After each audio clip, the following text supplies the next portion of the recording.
Well, been a good few months, folks, but we're finally done with the 13 trilogy. I should mention we have a little re-release spotlight. We haven't done one of those in a while, but this one's pretty important.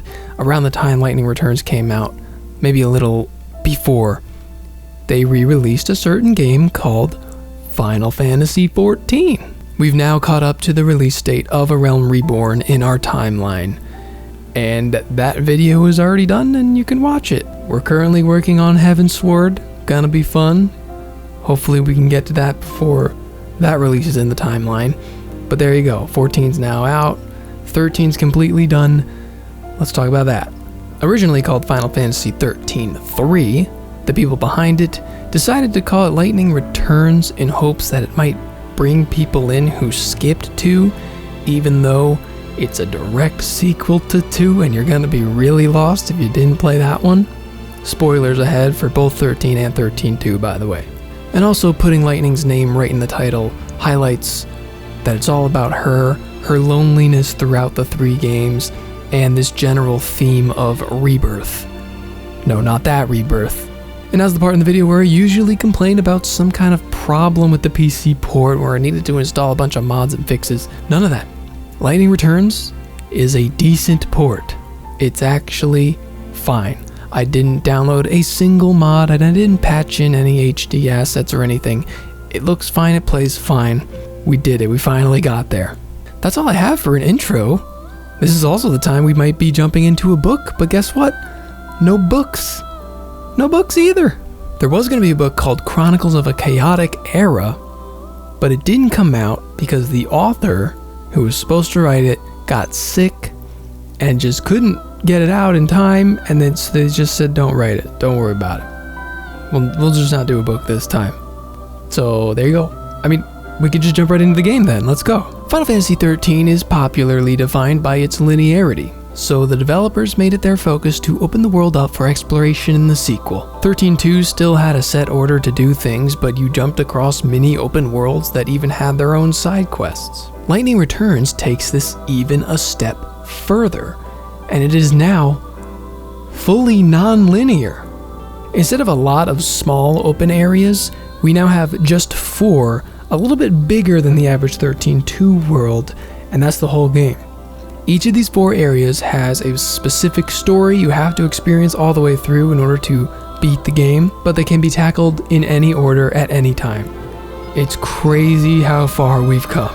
In addition to the jump button we got in 13-2, you now also have a run button, and you'll be using that a lot. The map is improved, it's a lot more useful now, and you can even add pins to keep track of stuff. You see, the exploration in 13-2 was an option, and it was a welcome option, but exploration is the main focus of Lightning Returns. You need to find side quests and complete them for your sake, and you need to do it fast. Maybe now's a good time to mention the big ticking clock of doom in the corner of the screen. We'll get into the story reasons later, but basically you have 13 days before the end of the world, and Lightning's goal is to save as many souls as possible. Doing somebody's side quest is basically like their last wish to make peace with themselves, and then their souls can be free. That's the whole idea of the game. So technically you only need to do the main quest, but you're going to want to do the side quests for reasons I'll explain in a second. But yes, this is a Majora's Mask-esque time management game. Things will only appear at certain hours, time-sensitive tasks can be missed, areas can only be accessed at night, and so on. But unlike Majora's Mask, where you're stuck in this sort of 3-day infinite time loop, and you don't lose too much progress when you go back, if you fail to do the main quests in time in this game, you lose and you start the whole thing over. Now, the average decent video game player is probably not going to have too hard of a time. They give you plenty of time to do this, but that doesn't take the pressure off. It's still stressful. If timers stress you out in games, this might not be for you.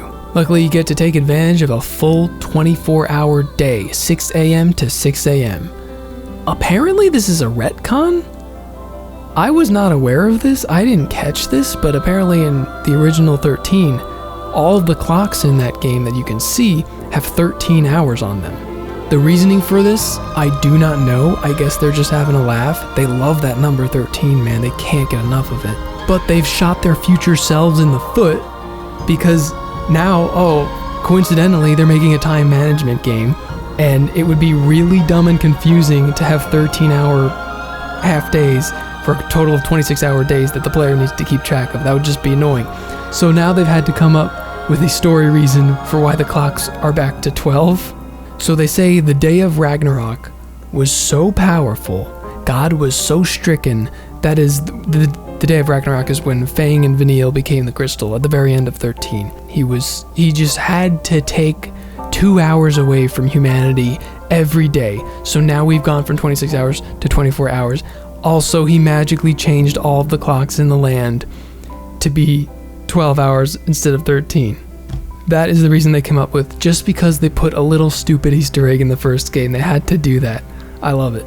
So, 1 in-game minute lasts 2.5 real-life seconds. 1 hour is 2.5 minutes.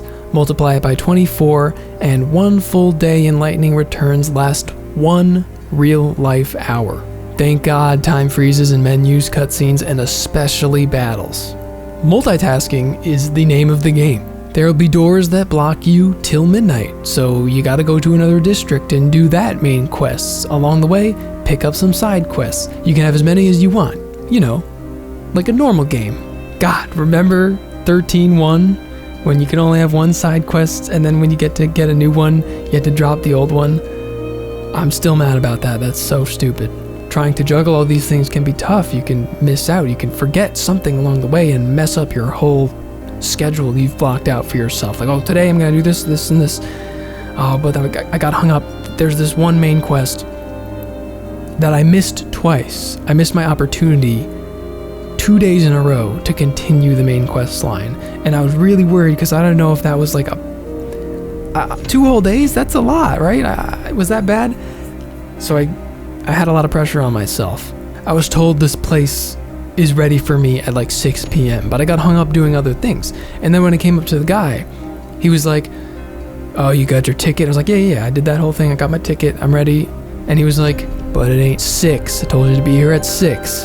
Come back tomorrow. And I was like, oh. Whole main quest line I had to stop for a whole day and just figure out something else to do.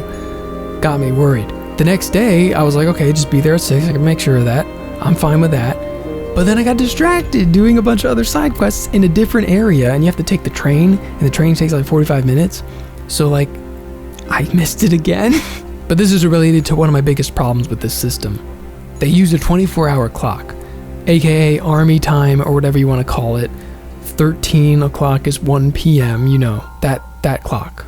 Call me an idiot, but I hate having to convert that in my head. That one little extra step where you read a clock and you're like, oh, what's that? 1, 2, oh, okay.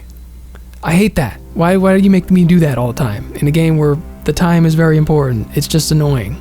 Pop quiz. What time is 19 o'clock? If you didn't get it instantly, you're the same as me. So that second day came around and I was looking at the clock. It was like 18:30 and I was like, oh yeah, that's like right before 6. Oh no, 18 o'clock is 6 o'clock. Ah, missed it again. You can blame me for being dumb there, but the problem is that every side quest and every conversation you have with people will give you times in AM and PM. So they'll say, be here at 9 p.m.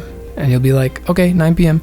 But your clock in the game doesn't go 9 p.m. It goes, what is it? 6, 7, 21 o'clock? So you have to be like, okay, at 21 o'clock, that's 9 p.m. There's just a 1 degree of separation that is so unnecessary. Just give me AM and PM. What's the deal? Or at least have the people tell me in 24-hour time as well. Why is there that disconnect? That was annoying. But time management gets easier as you go because you unlock abilities to mess with it.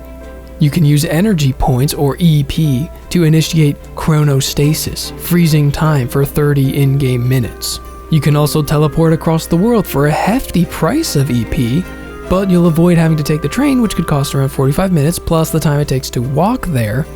EP can also be used in battle to do a number of very useful things. They're kind of like TP from the original 13. But, I don't know about you, but I didn't really use TP much at all. It wasn't that worth it. EP is something you will use and is part of the micromanaging of the game to decide whether or not it's worth using EP to save some time, or if you're going to need it later, or if you're going to need it for a battle or something. It's used for a lot of things and it's very nice. So using it is something you're always going to think twice about, which is cool. This game is all just managing things. It's efficiency, efficiency, efficiency. I gotta do this the right way or I'm gonna miss out on time. I need time. I need more time. Anyway, let's talk about combat. You may have noticed there's no party. This is a Lightning solo game, which meant it called for a completely new combat system. I wondered if the Caius fight from 13.2's DLC would have acted as a template for this mode, and I might have been a little bit correct. It feels kind of similar. This game introduces the Style Change Active Time Battle System, or SATB. That's right, paradigms are gone.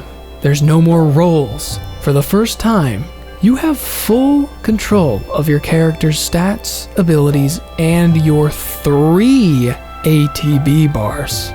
This is a welcome change because I still stand my ground that 13.2's combat system just didn't change enough from 13 to justify itself. It kind of removed a lot and didn't add anything and ended up being like extra simplified. So this time they made it totally different to really match the style of this game, and the result is one of the most in-depth and interesting combat systems in Final Fantasy. To keep it in terms of the last 2 games, remember having 3 party members, each with their own abilities? Let's say each of them got squashed together into one character who can switch instantaneously between them. Each of these little roles that you switch into are called schemas. You can empty one of your schema's ATB bar and then switch to another one as that one recharges. Each schema can be fully customized exactly how you want it. First you choose a garb. A bit like the outfits in 10.2 when they offer some kind of bonus to fit a specific role in battle. Then you choose your weapon and shield, which provides stat boosts and passive abilities, and adornment, which is just a funny little cosmetic. You can even change the color of your garb. And most important of all, you can choose 4 usable combat abilities. These can be physical attacks, magic, debuffs, and guards, which are incredibly important to this new system. All abilities will consume ATB, but you can see the segments are significantly smaller. The heavier the attack, the more it will consume, but guards will just eat up ATB as long as you hold the button down. If you're good, with perfect timing, as soon as the enemy's attack collides with the player, you can perfect guard and negate all damage. Or you can just hold the button down and reduce some of the damage. But man, perfect guarding is where it's at. You can also perfectly time combos for your attacks.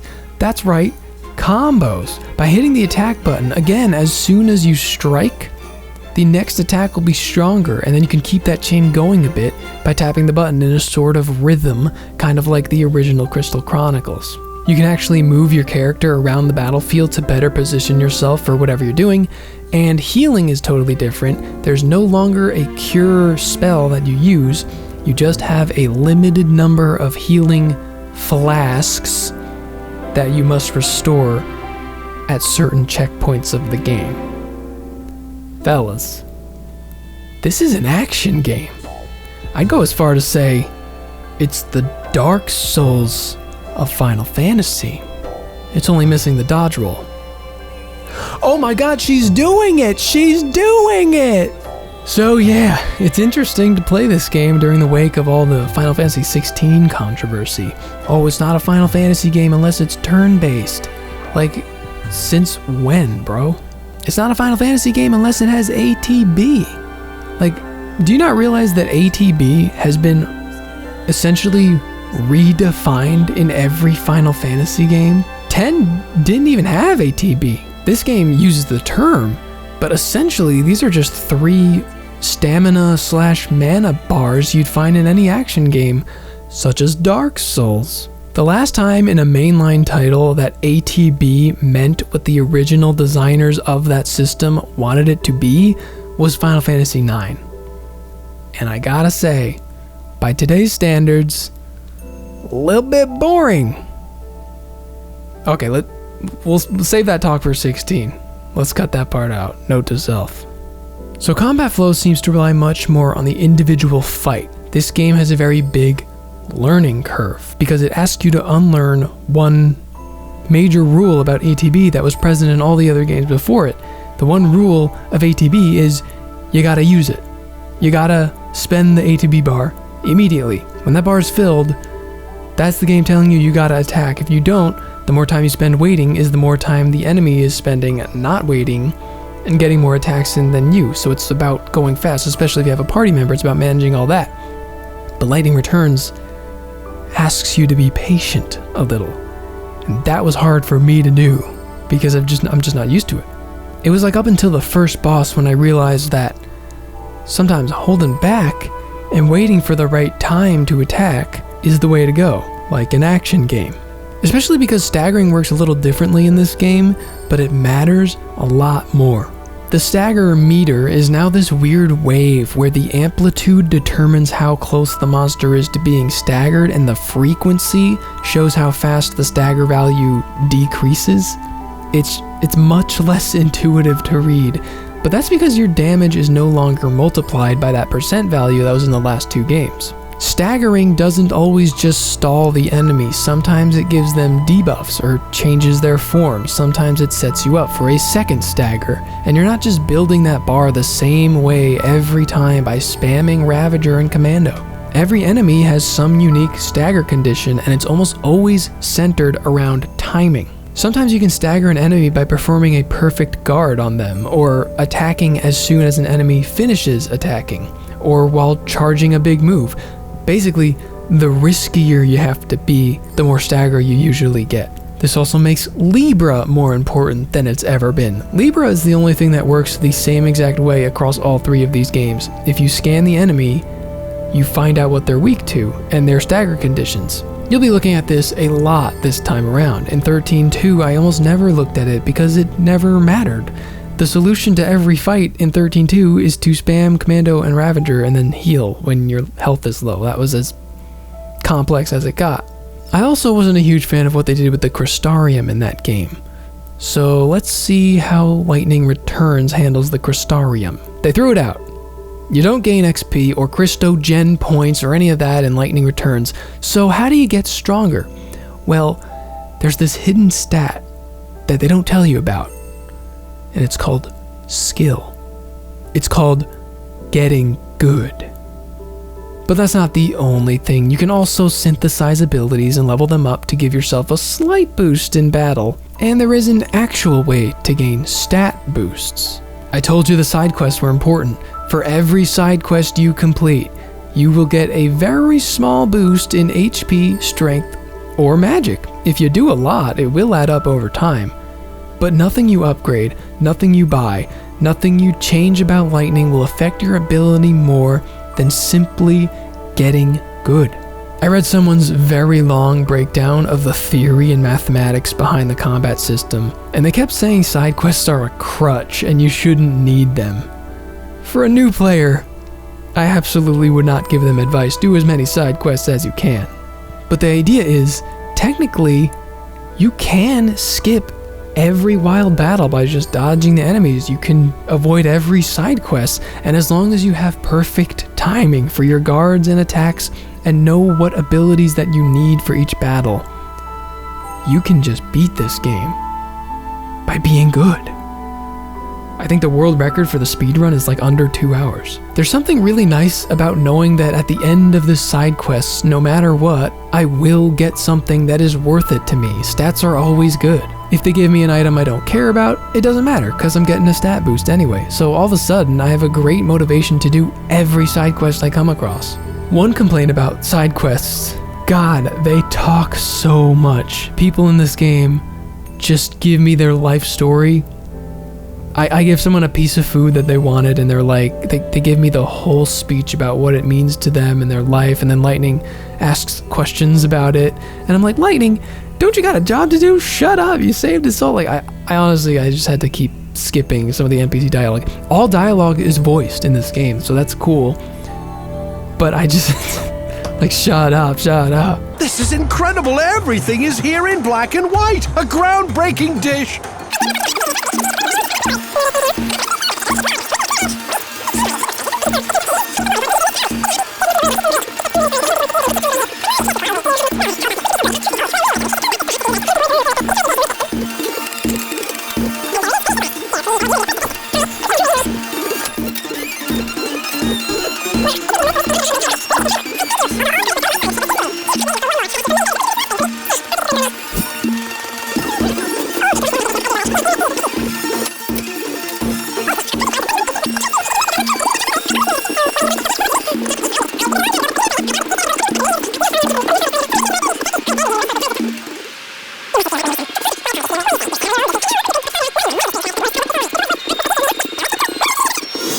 But yeah, character growth being tied to doing side quests is not something I've seen before in an RPG, and it's pretty cool. And this means there's no level system, which means you can experiment as much as you want and you won't be penalized.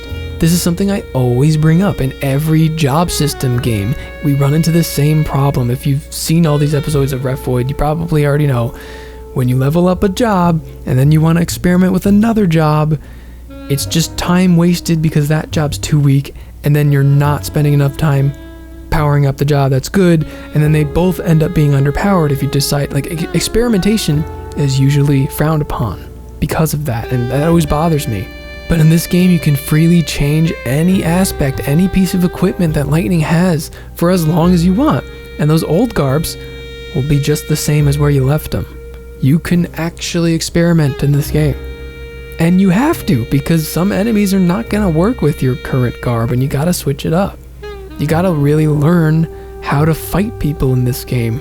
I always had a couple schemas on standby, such as a paladin one that was just simply all boosted in defense and basically had no attack stat, built just for not dying. So I would switch to this role during a tough boss fight where my guarding timing was so bad that I just had enough defense to make up for it, but I couldn't attack, so I switched to the other two for attacking. For my normal fights, I usually had a physical damager / guarder, a magic / debuffer, and a magic / dodger. Type coverage is also important. And since you no longer heal after every battle, making sure you don't lose 80% of your health bar in like a single big damage attack is really important.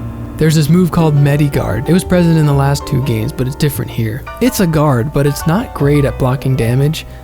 Just as long as you hold the button down though, you will be healing HP. It's pretty much the only reliable way to keep your health up in the middle of battle.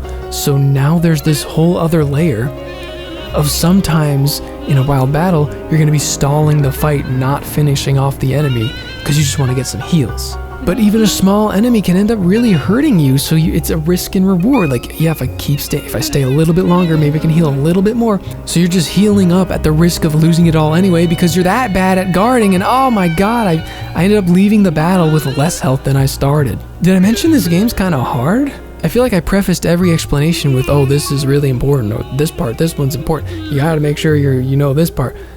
But that's because everything is important. You really have to keep track of a lot of stuff to be good at this game. How much ATB you have in each bar, what moves you have on each schema, what do I need to do to stagger the enemy, should I spend this time healing with Mediguard, am I going to be ready for his next attack if I use this now, can I afford to spend EP or a health potion, and for God's sake, when is 20 o'clock?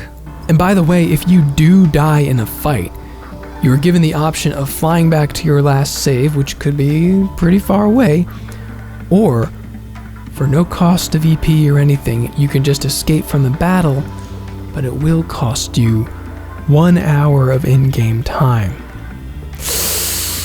Ah, that hurts. You can't do too many of those.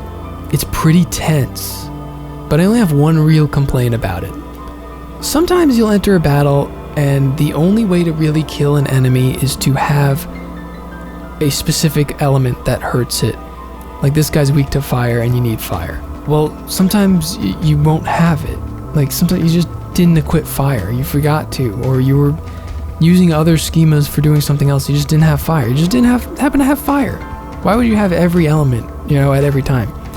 So, but if you enter one of these battles, and that's like the only reliably decent way to kill an enemy with fire, you don't have fire, it's really, really hard to kill him. Maybe you're good at defending, but it'll still just take a long time to chop away enough health using basic attacks, right? But since every battle holds that risk of like, if I lose, I could lose an hour of my day, or I can spend a potion that I need to heal myself or something. I always have to use some kind of resource to win this if I don't have the right element. That doesn't feel good. So that's a pro tip for you if you're going to start this game. Type coverage is important. There's only like 4 elements in the game, I think. Fire, blizzard, thunder, arrow. If you have 4 of those in some form, you should be okay. I mean, this is just another lesson that you learn in the game, right? And then if you do it again later, I guess it's kind of on you. You learned. Otherwise, yeah, the combat, it's great. It's really unique. It's unforgiving, but also fun and fully customizable and so rewarding. It'll be tough to get used to, but by the end, you'll know what you're doing. And boy, oh, it feels good to perfect dodge or perfect guard a big boss who's gonna hit you with a giant attack and just does nothing, and then you counter him with a perfect time combo, and it's just like, yeah, I'm lightning, you know? Hey, this game has DLC, just like 13.2, and just like the Steam version of 13.2, the Steam version of Lightning Returns comes with all the DLC they used to charge for. They used to charge kind of a ridiculous amount. It's all garbs, $4 a piece, which is just too much, but it's nothing significant. There's no levels, and there's no special bosses, or any story locked behind DLC. I guess that's good. But having all of this DLC unlocked immediately when you start the game, before you even know what the heck anything means, it's pretty overwhelming, but you have early access to some great abilities. I use some of these garbs like the whole game, so they're pretty good. Is it technically pay to win? Yeah, but you don't have to pay anymore, so I'm not sure how I feel about it.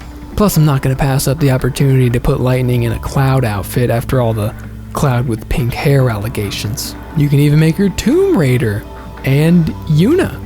There's something very unsettling about Lightning doing Yuna's victory pose and pretending she knows how to smile. But anyway, that's about everything I have about the gameplay. So, let's talk about this story. How does a story follow up that apocalyptic cliffhanger ending?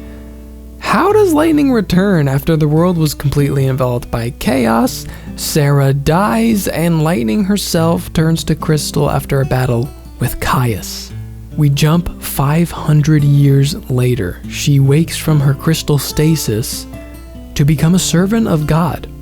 Now in the last game, technically she was a servant of the goddess of death, aka Etro, but this time she's a servant of capital G God, the god of light, Bunavelze. Welcome to Nova Chrysalia, a collection of the only areas that survived after the chaos showed up, and the home of the last of humanity. Since that fateful day 500 years ago, those who didn't die eventually realized they stopped aging. Time no longer affected people. They could still be killed or catch a disease and die, but otherwise they were immortal. Bunavelze, after all these centuries, decides humanity is done. You know, it was a good run, but they didn't even behave like I wanted anyway. It's time to hit the reset button. Bunavelze is working to just start a new world and abandon this old one. He is the one who wakes Lightning up so she can become the savior. The savior's task is to bring peace to the souls of as many people as possible so they may hop on the Ark and be there for the beginning of the new world. This is basically what all the side quests are. Every side quest you do is one person saved. You help someone out, you save their soul. Yes, you collect souls in this game. You're telling me it's not the Dark Souls of Final Fantasy? Light only agrees to do this after God promises to bring Sarah back to her. That's all she wants, man, from the beginning of the first game. No matter how many Foul Sea were in the way, time-traveling warriors, and now God himself. She just wants to save Sarah. So with that trademark lightning angst, she agrees to help God. So that's the mission. 13 days, save the world. Go. Oh, but there is one other important character with you every step of the way. Hope, in his child form. There's something off about him. He has the memories of Hope, but not the feelings. How can this be? Yeah, I don't know, it's God's will. I don't know how I know the things I'm telling you. There's also something so funny about the Final Fantasy characters finally just saying the word God. Like, it's the running gag, right? Everybody jokes about Final Fantasy. Oh, what do we do in this Final Fantasy game? Oh, we kill God. Ha ha. Oh, that's what we do in everyone, right? That's the joke. But, usually it's somebody who becomes God or some God-like being, but they've never just, referred to the main guy as God. They call him God much more than they ever call him Buddha Velze. And this was where he told me about God's plans for the two of us. Not even God can stop it. I scratch God's back and he gives me what I want. God is using my dead sister as a bargaining chip. Maybe that's how God wants it. I can only assume I was in the hands of God. I was part of his plan. If the only way I could save her was by doing God's will, so be it. Hope is here as your guy in the chair. He's running the Ark, the artificial cocoon that Hope made in the last game. This is where we're storing the souls temporarily until we're ready for the new world. He calls you on a communicator, he does his scans, gives you intel, stuff like that. But boy does he talk a lot. Hope calls you about every little thing that happens. Sometimes he interrupts himself to call about something else.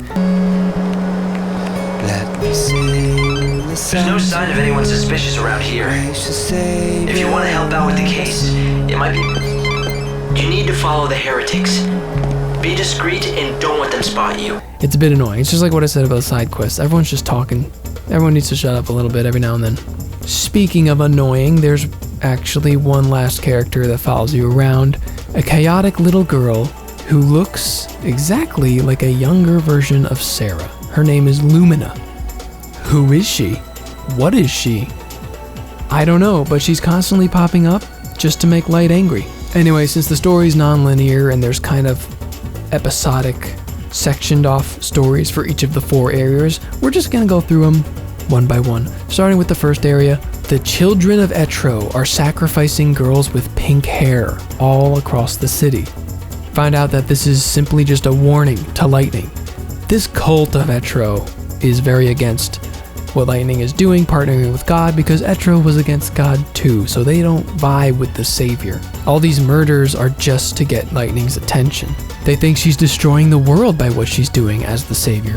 Eventually you find out who their leader is. They call him the Shadow Hunter, but we know him as Noel. Beyond broken, he's just wallowing in his failure of the past 500 years. At some point, he happened upon an oracle drive. These are the things that show you recorded visions of the future. And in this vision, he saw a new world born where he and Yule could finally be together. But the only way he could reach this world is to defeat the savior.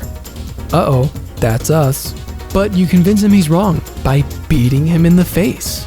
And somehow Yule appears to tell him, "Don't worry, your soul will meet mine again. Probably sooner than you think." Wow, thanks Yule. So you make peace, Noel makes peace, everyone's a little bit happier now, but the world's still ending, so they're not that happy. Then Lumina reveals that she's actually the one who showed Noel the prophecy, and it was a made up lie just to make him mad. Yeah, Lumina's a pretty cool character, yeah. A little side quest after will lead you to Vanille, who is here in Luxarian. Apparently she woke up naturally from her crystal stasis just 13 years ago, and since then she's been treated as a saint in the Church of Luxarian. The Order, the people who follow Bunavelze, not Etro. She's treated pretty well here and is prophesized to unite the souls of the dead at the end of the world. More on that later. Let's move on to the second story, in Yusnan. This is where Snow's been hiding.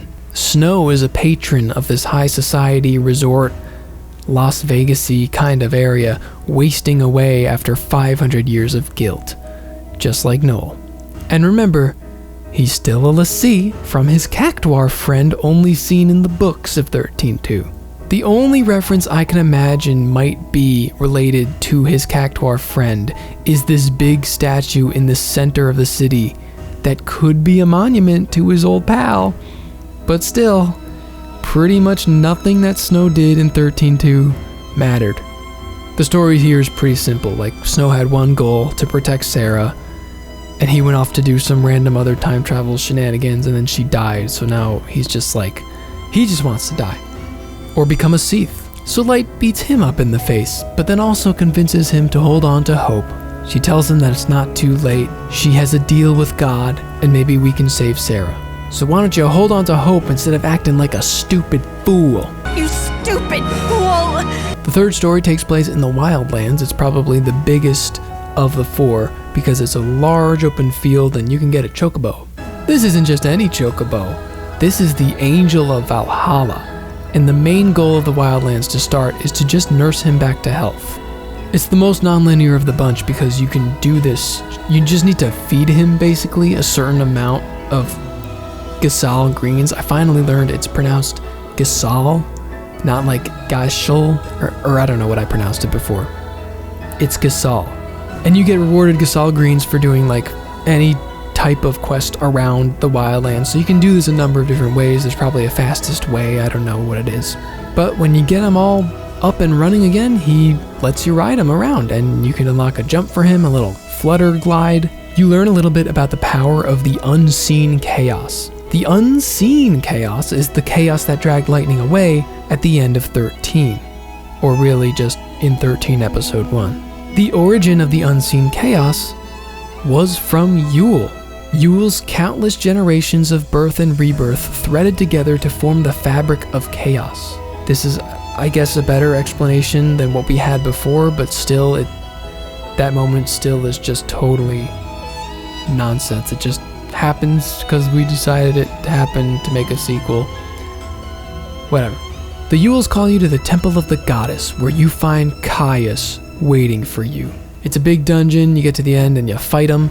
Turns out he's also given up and just wants to die. I guess this land of chaos he created wasn't all it cracked up to be. He denies the salvation of the Savior and just wants to die so he can be with all the souls of Yule and descend into darkness with them. It's really strange how bummed out he is, considering like he did it's all his fault. Like, Caius, you did this. Anyway, you save him too, by beating him in the face. Yule thanks you for finally helping her be at ease and says, there was always a link between the Angel of Valhalla and you. That's why I was able to bring you here. It turns out that the angel was actually Odin the whole time. It's kind of funny how these two have always been bonded together across 3 games. And there's actually an extra little main quest you can do in the Wildlands. If you go all the way north into an abandoned airship, you can find Saz moping around. He's also lost his lease on life, wanting to die like everyone else, because again, he lost his son. Daj's soul has been lost for centuries, and it's up to you to collect the fragments of his soul across the world. So these are hidden in every area of the game, and there's a bunch of different challenges you need to do to collect them all. It's pretty fun to hunt them down. Once you do it, you save them, and they're happy again. And that's kind of it. And once again, I gotta say it, Saz feels tacked on. He doesn't even get his own area. He's just like, we throw him in to do a little extra thing, and he's there, and he doesn't have any bearing on the story. He's just a side thing. Why do they gotta do Saz so dirty? The strangest part about this little story has to do with this character named Chocolina. She was present in 13.2. I didn't mention her because she was just like this loud and annoying lady who ran the shop. She was just in every area. I'm Chocolina! Ha ha ha! Chocolina! It turns out this game confirms that Chocolina, the scantily clad woman who runs the shop, is actually Saz's chocobo chick who lived in his afro in human form.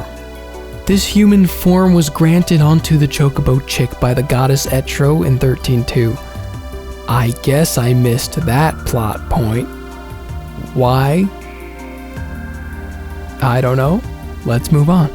The 4th area of the story, the Dead Dunes, this big open desert land. Well, there's only one character from the original crew who we haven't met yet, so as you might expect, you find Fang here. She's become a bandit gang leader in hopes of finding the Holy Clavis, an ancient relic that gathers the souls of the dead. She wants it for Vanille, who got a new power when they woke up 13 years ago. She gained the ability to hear the souls of the dead and has been overrun with guilt from all these dead souls and from everything, all the bad things that she did in her backstory.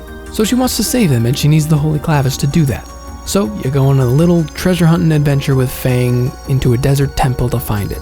You also find some lore about Etro, the birth of humans, and Bunavelze. Then when you get there, Fang tries to destroy the Clavis because she confesses that what it actually does, it doesn't unite all the souls, it just destroys them for good. Or as the religious order who sainted Vanille would call it, putting them at ease. The order clearly is using Vanille for their own intentions, but Fang couldn't convince her otherwise. Vanille was just too overrun with guilt that she's just following what the order says. This is setting up what the story's going to be on the final day. If you've completed all the main quests now, you gotta wait it out. You could skip ahead using some of the inns, like little hotels where you skip time. Spend your days efficiently, finishing up any side quests you got, getting as strong as you can, because you're gonna need to be strong for that final day. And in between days, you might get a little cutscene featuring like an illusion of Sarah talking to you, or Lumina will clown on you a little bit or something. There's one day where we get a little Sid update. Sid randomly shows back up, or should I say Sid's soul, in one of those random in-between day cutscenes. He has been given a new role as the Speaker of Chaos.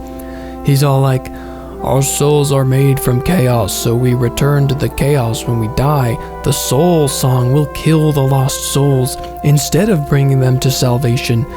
The chaos connects us all. And then he disappears. We got one Sid scene in this. That's more than we got in the last one. So it was nice these last few days to have the pressure off a little bit. I got a lot of side quests done. I just enjoyed my time playing. I didn't want to skip through it, so I kept doing more side quests. I actually did so many that I unlocked a secret 14th day, which you can do. The lore behind the 14th day, like the world was supposed to end at the end of the 13th, but if you're good enough, if you do all the soul collecting, you get the lost hours back from God. Remember that stupid retcon where they changed the 13 26-hour days into 24-hour days? So basically 2 hours of every day that you spent in this game was taken away. But now they take all those hours and they put them into one extra 24 hours. It's so stupid, but that's how you get an extra day. Woohoo! The secret final day is the only time you can enter what's called the ultimate layer, which holds a super strong version of every enemy in the game on each floor. And only for this area, time does not stop in battle. So it's this massive challenge to get to the end, and then you fight like a super boss at the end. I didn't even come close, but it was fun to try, and you get really rare items out of it, so I still enjoyed it.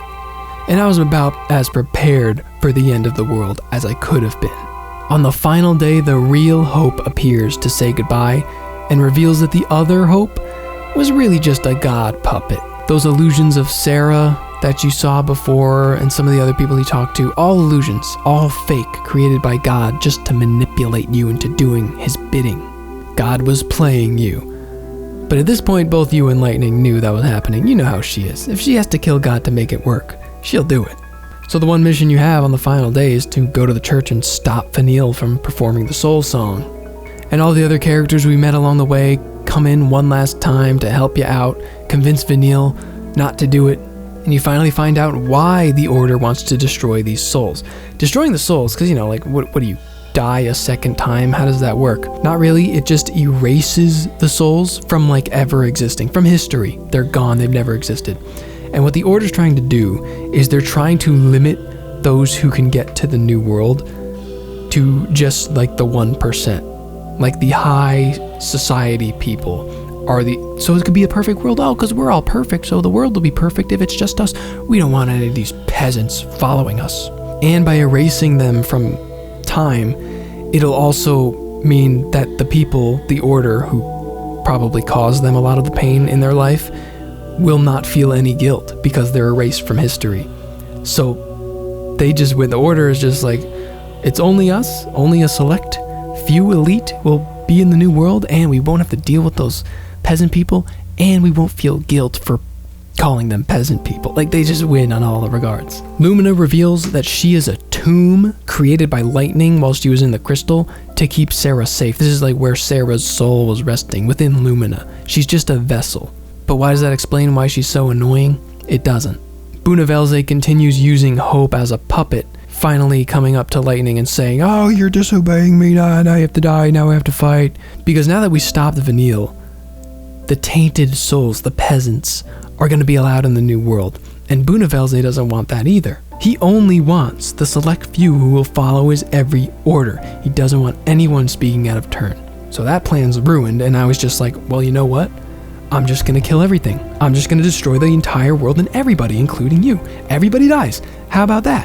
And the final boss is 4 big fat forms that each test the main aspects of the combat system. Damage over time, because he inflicts doom on you in the first part, just like in the original 13. Elemental coverage, guarding and health management, and staggering. If you're bad at any of those things, you will fail this boss. It's a rough one. But I powered through, and by slaying Bunavelze, Lightning becomes the new goddess of death. She sets Hope and the souls free, and then she stays behind to control the chaos by herself, because it's all on her. She puts everything on her. It's her responsibility. She's going to control the chaos. She's the goddess of death. Everybody else go free. Forget about me. But then Lumina appears for another reveal. 2 seconds ago, when she said she was a vessel for Sarah, that was just a complete lie. This is the truth. Sarah's soul was not really inside her. Lumina, her existence is basically the personification of the feelings that Lightning left behind. That's why she's annoying. That's why she's a silly little chaotic girl who's always giggling, because Lightning doesn't do any of that, because she tucked that away her entire life ever since she decided to be the parental figure for Sarah. And where did that lone wolf, all responsibility on me attitude get her? Trapped alone in the darkness of chaos.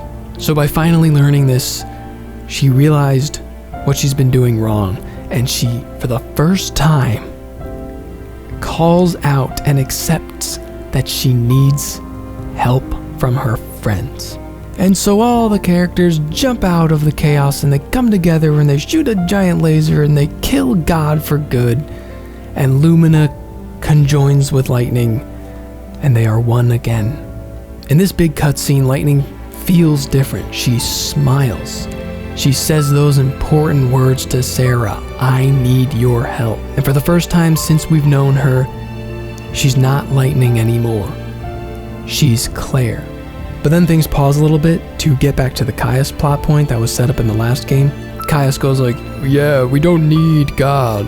But actually, the dead people kind of do. We kind of do need a goddess of death, and if Lightning's not going to do it, oh, I'll do that." But Null's all like, "No, you can't get away." So Caius and Null very quickly have like an agreement with each other.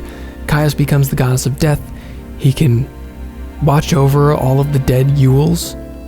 But then he gives Null responsibility for the final Yule. Now that the curse is broken because God's gone, the final Yule, the one who won't die when the future changes, the real, just the person Yule, can be with Null, and Caius will be with all of the others.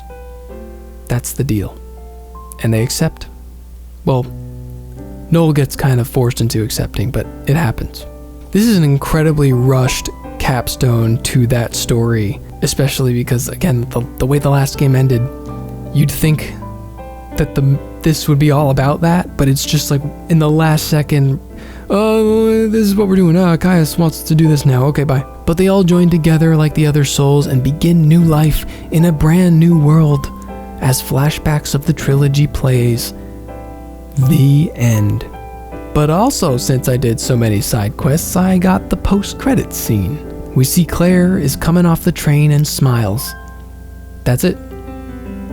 There it is. Honestly, that's a great post-credits scene. I like it. Perfect. I've been waiting the entire trilogy just to see this girl happy. And here we are. Of all the retcons and changes of direction, Lightning's character arc kind of stayed the same throughout.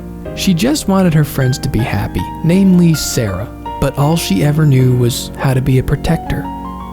She finally learned to accept others being by her side, and after literal centuries of being tossed around by various gods like some plaything, they're finally truly free to just be people. And that is the end of Final Fantasy XIII.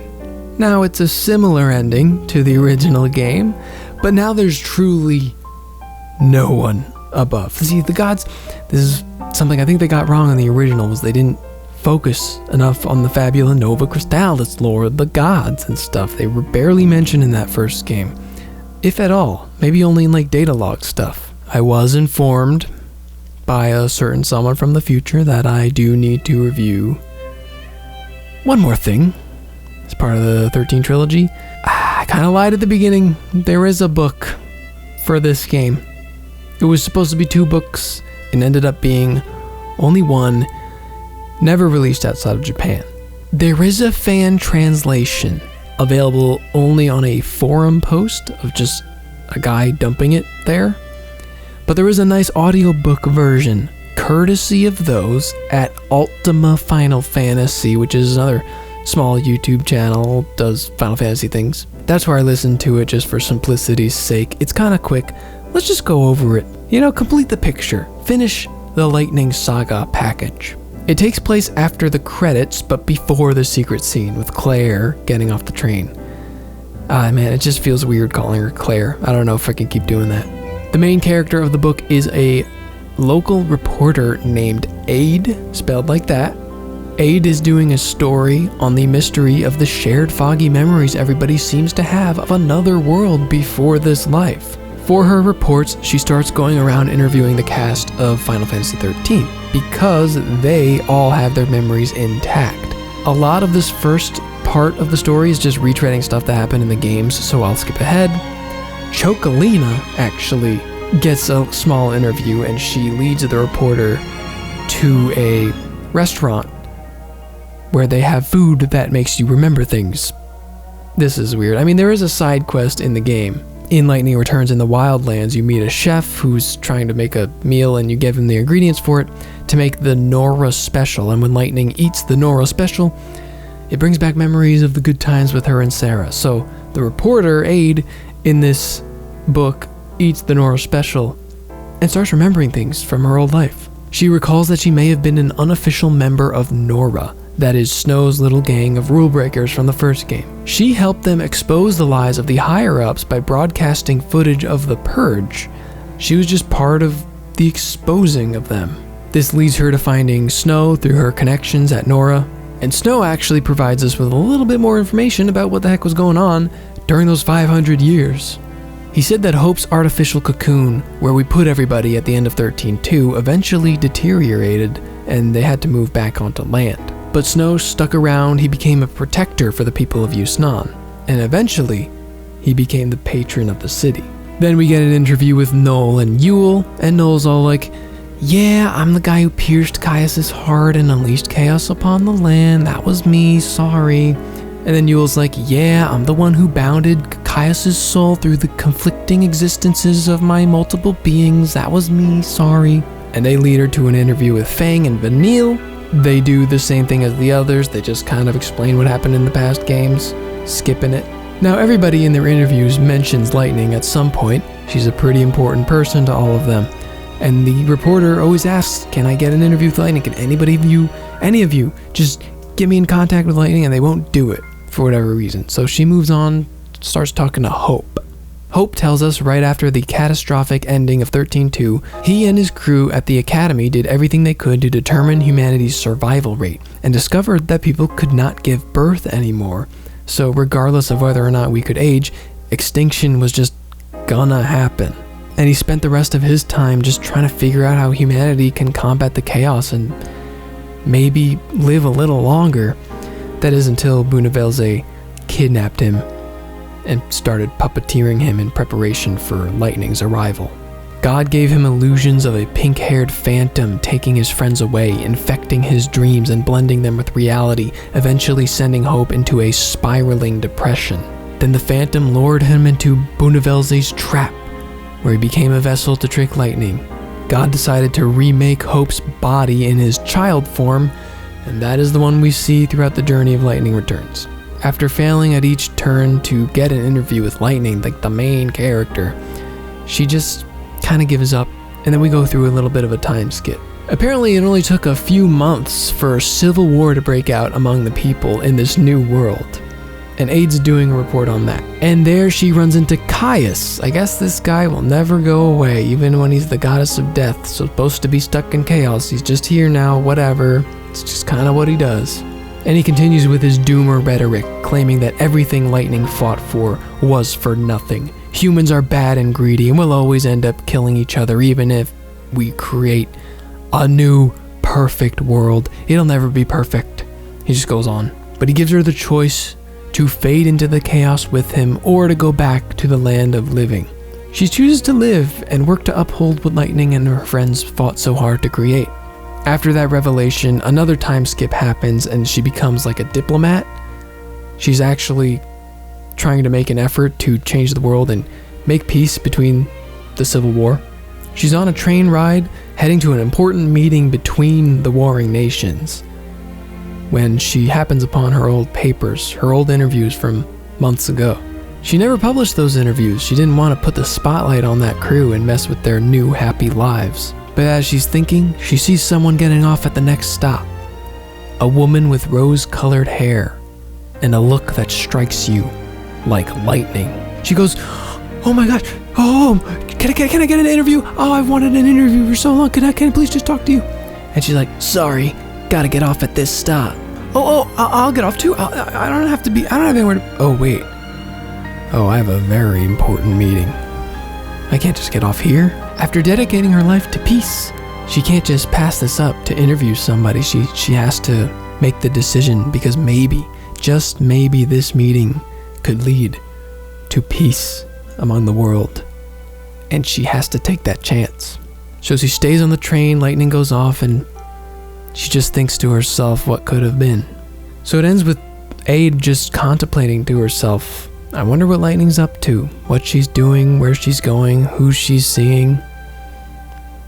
I bet it's whoever the hell she wants. The end. So this little story gave us some insight to what was happening between 13.2 and Lightning Returns, and a little bit about what happened after. It kind of puts a damper on things, considering we worked so hard for this perfect new world, and then like not even a year later, Civil War. But hey man, that's real. It highlights the main theme of the games. Caius presents her with the question like, would you rather go back and be pawns for gods, or where you could be peaceful, or deal with humanity's greed and obsession with killing each other? And she's like, I'd rather not be a pawn. At least we have the freedom and the power to change ourselves. You know, that's something. But overall, yeah, I don't think this book was, I don't think it adds much. It gives us a little insight. That's it. It's not the most interesting of the extra lore books we've covered, and at this point there's been a lot of them. But it's done out of the way. No more extra stuff. We're done. Let's wrap up the conclusion of this game. Last time I concluded that if you weren't a fan of 13.2 was still probably not going to satisfy you. But I think Lightning Returns would. It doesn't get any less linear than this. The combat is completely new and super complex if you want it to be. There's no mindless upgrade tree that requires zero thought. And the story, on its own, might be the least complicated and annoying of the bunch. It's the end of the world and you gotta collect everyone's soul. There's barely any new vocabulary word inventions. There's no time travel. There's really not much of the convoluted, annoying Final Fantasy stuff that people like to complain about. Except for Lumina. Her whole concept will probably annoy you if you're one of those. The problem is you still do have to go through the very convoluted 13.2 to get the full picture of what's going on. But if you really just care about the gameplay, I recommend this game to anybody. I'm sure it's not as fancy schmancy as the new PS5 game everyone's playing, but something tells me that Final Fantasy XVI fans will like this if they come in with an open mind. The big fans of 13-2 might actually be disappointed due to the pretty hard shift in story focus. You'd really expect Caius to have a much more major role after what he did. But this game kind of shrugs him off. He's treated as about as important as everyone else, which just doesn't make sense to me. Sometimes this trilogy kind of feels like the Disney Star Wars sequel trilogy. You know, like one director does something with no regards as to what could come of it, and then the next director throws that away and does something else because he wants to do this, and then repeat. Like, except all 3 games are directed by the same guy, so I don't know what's going on. It just didn't feel like they planned much out between games. The cliffhanger of 13-2 makes you think they are, and then they really aren't, because this game's totally different. I don't really get it. But at the same time, I gotta give him credit, because the villain wins in the previous game, and instead of finding out how to reverse it, a la Avengers Endgame or something, we just kinda accept that he caused the end of the world, and now we just have to find a new one. Like, he just won, and there's no reversing it. Respect, man. And also, unlike 13-2, at least this game gave every cast member a minute to shine in the sun, which really helped it feel more like a trilogy ender, even though Saz was kind of shoved to the side again. And as far as big, almighty god villains, Bunavelse might be one of the best, because most of the time, a god in a Final Fantasy game is like a final boss, and it's just this amalgamation. Like, I don't even know what I'm looking at, but I gotta kill it, I guess. In this game, Bunavelse, you have a relationship with him. Like, Lightning and him are like, they know each other. Bunavelse's been manipulating you, kind of even since the last game. Like, you're right there with Lightning. Like, this guy's gotta go. This guy's ruining humans, let's kill him. You know, you have a reason. And finally, the last thing I want to say, it's kind of a shame about the budget cuts.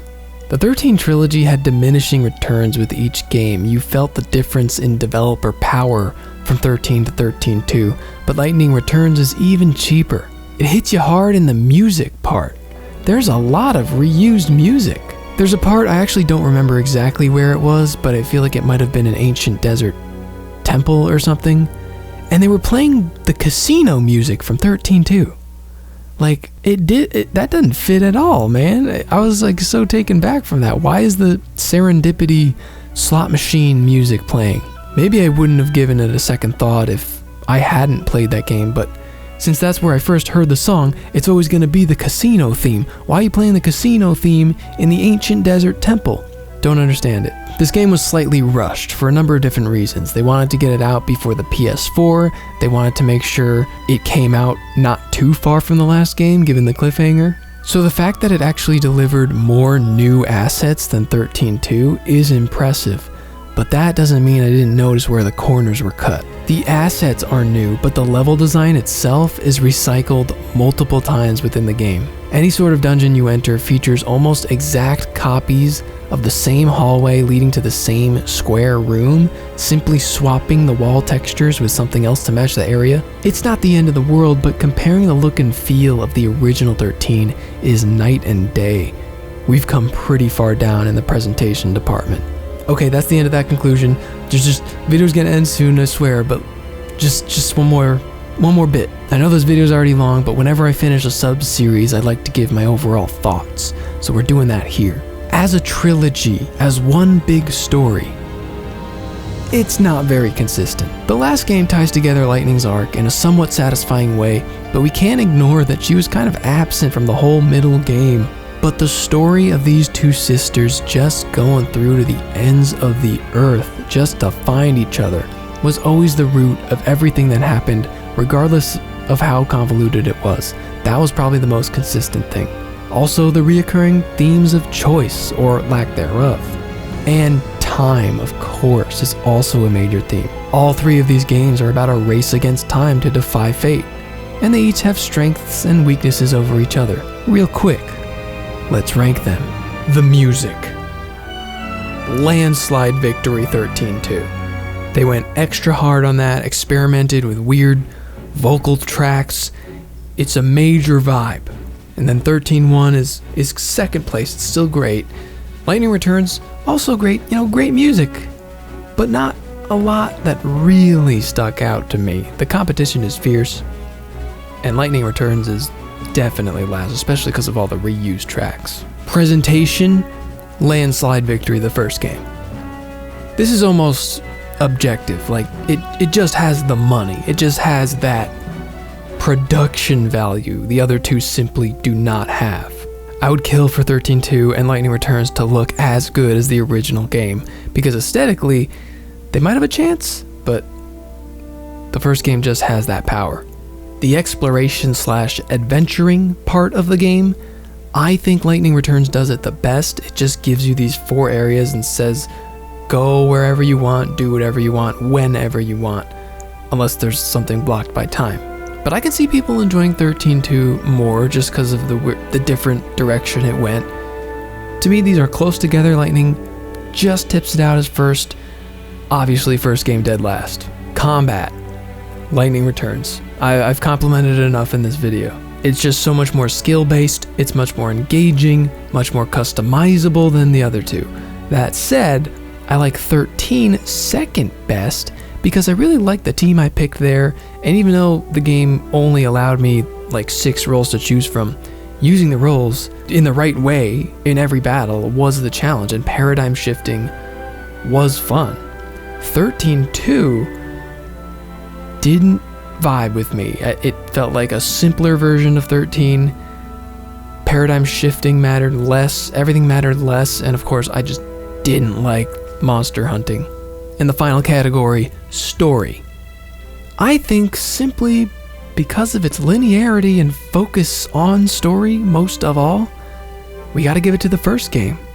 That said, I really enjoyed how insane 13.2 was, and it might have been number 1 if it just paced itself a little better and cut out a lot of the unnecessary extra stuff, like Snow's entire plotline was so pointless, and the other characters from the previous game were just so underutilized. And Lightning Returns is last.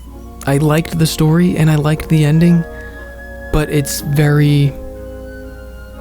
treated as the secondary priority. And you know what? They prioritized good gameplay and combat. I'm not complaining about that. I like the story of all 3 games. There's not a lot of consistency with who goes where and what happens as far as a trilogy goes, but they're all good in their own way. Now here's the crazy thing. If we make this a scoring system and every first place is awarded 3 points, second place 2 points, and third place 1 point, then all 3 of these games are within 1 point of each other. First place with 11 points is the OG Final Fantasy XIII. The best in the trilogy according to this scoring system I just made up. 10 points for 13.2 and 9 for Lightning Returns. Keep in mind though, 13 is being carried by its presentation and story. I always say gameplay is king, so getting first place for gameplay is much more important to me. It really just depends on you. Like if I were to give a bonus point to any of the games that really just went outstanding in any respective category, I would give an extra point to Lightning Returns for the combat. I would give an extra point to 13.2 for the music, and I'd give an extra point to 13.1 for the presentation. And then the rankings are still the exact same, so that didn't change anything. Look, the point is, all 3 of these games are good. That's the magic of this trilogy here. You can play all 3 of them, and you might hate one and love the other. Maybe you like 13.2's combat the best and you feel the exact opposite of me. Maybe you hate the combat and the story of the original 13. In that case, you should really try Lightning Returns. That's the beauty of it, man. There's just something here for everybody. I really think so. But is it worth it to slog through a game you really might not like just so you can understand what's going on in the one that you do like? It's for you to decide. I can't make every decision for you. And on that note, we're really done. This is really it. The Lightning Saga is over. Episode 0 Promise, 13, Episode 1, Fragments Before, 13.2, Fragments After, Lightning Returns, and Reminiscence Tracer of Memories. Every piece of this saga has been reviewed, and we are done. The PS3 is conquered. We are moving on to a new generation. Unless somebody's gonna come through that door and tell me that there's something I forgot. Something like that.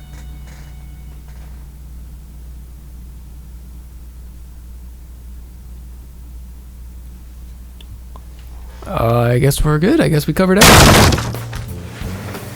Hey, okay, I know it's annoying, but, I know it's annoying. I think I figured it out this time. Take a look at this. They made a 4th Pikmin? Oh shoot, no, that's for me. That one's just for me. Sorry, yeah. Maybe when you're done with the Final Fantasies, but not now. Yeah, you can have this one. This is what I was talking about. Are you serious? Yeah, there's another thing on there. There's 2 other things. There's 2 other Final Fantasy X things. You didn't know that, huh?